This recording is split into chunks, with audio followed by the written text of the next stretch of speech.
Hello friends, we've revised the verb forms in the simple past tense, in the past continuous tense, and now we proceed to the past perfect. Now I think you all know that for the past perfect tense, I already told you that you have the subject, you have the primary verb and the past participle. So this is the way that you have to remember. This is a kind of a formula. Okay, now let's take the example. The man had milked the cow. So here your primary verb had. It's in the past tense. So it agrees with the subject. The man had milked the cow. Milked is the past participle. We had drawn some money from the bank. Again, had is a primary verb. It agrees with the subject we. Drawn is your past participle. So, had drawn some money from the bank. So, here the action is completed before a certain moment in the past time. Already done, but completed. Now, let's take the next examples. After she had taken her lunch, she went to sleep. Now, you will find that there are two parts of the sentence over here. After she had taken her lunch is one part. She went to sleep.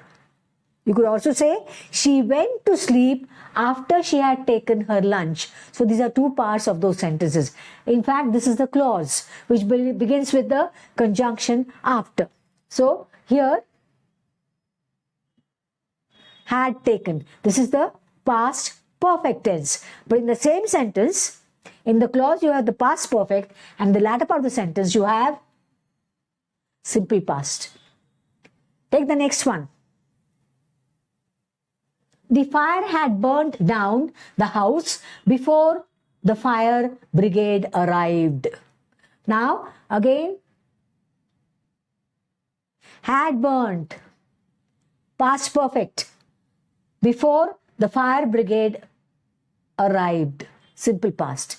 So, these are the two parts of the sentence which are joined by the conjunction before.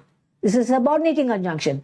After is a subordinating conjunction. And these are actually examples of adverb clauses. So in the first part of the clause, you have past perfect. In the second sentence also, the first part of the clause, you have past perfect. And the second part has simple past. This is very easy to remember. If you remember it this way, then you will definitely not make an error at all. Okay? So, your note you have to remember.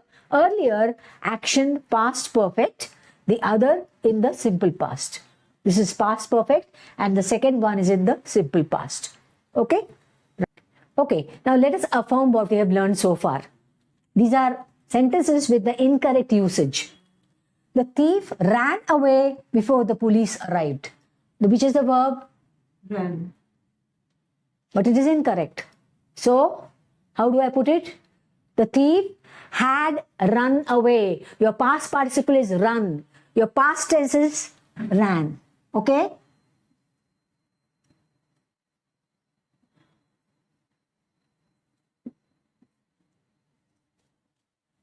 The thief had run away before the police arrived. Okay. Now say the second sentence. I reached the school before the bell rang. Okay. So, which is the verb? Reached. Reached. What should be the correct one over here? I had reached the school before the bell rang. Very good.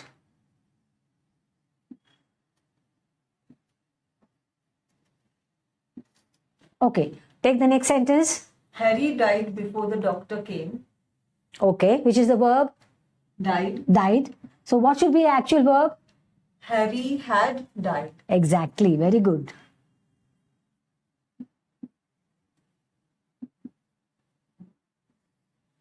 Okay. The next sentence. The rain stopped before you arrived. Okay. Verb. Stopped. Stopped. So now, what would be the correct verb that have to be used over there? The rain had stopped. Exactly.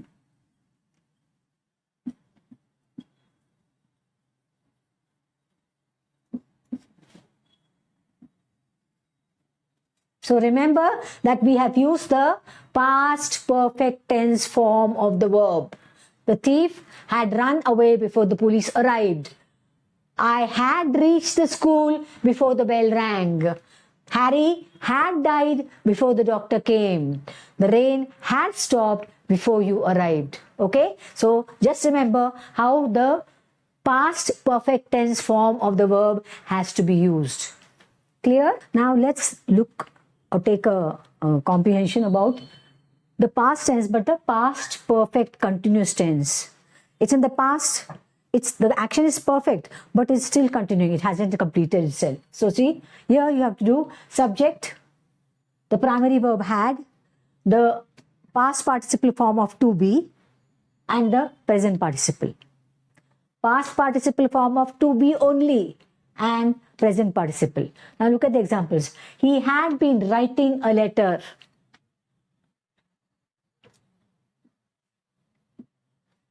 Okay, so this is the present participle, but this is the to be form.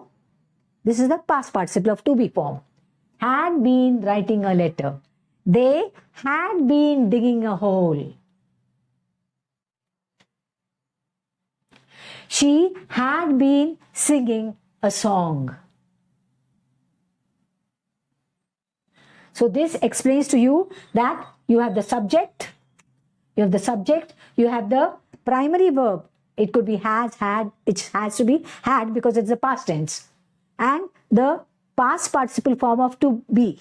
And this is the present participle.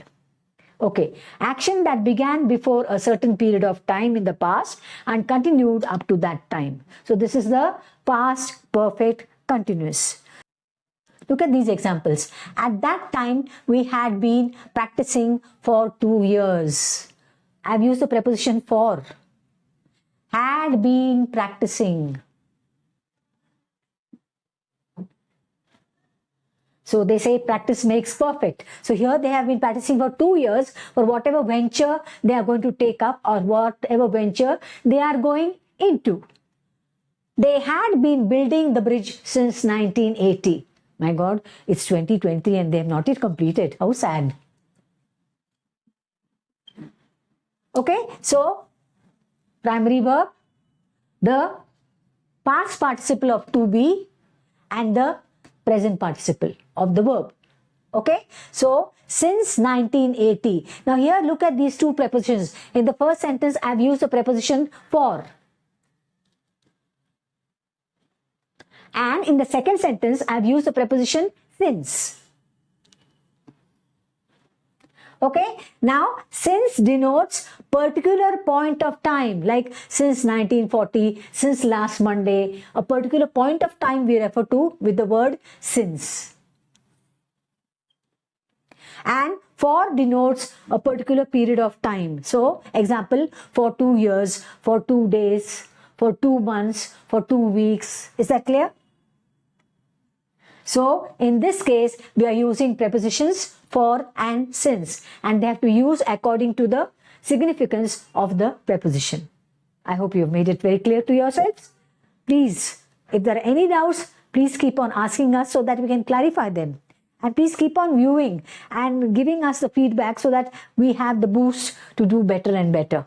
Yes, thank you. Thank you for watching. Please do like, share and subscribe.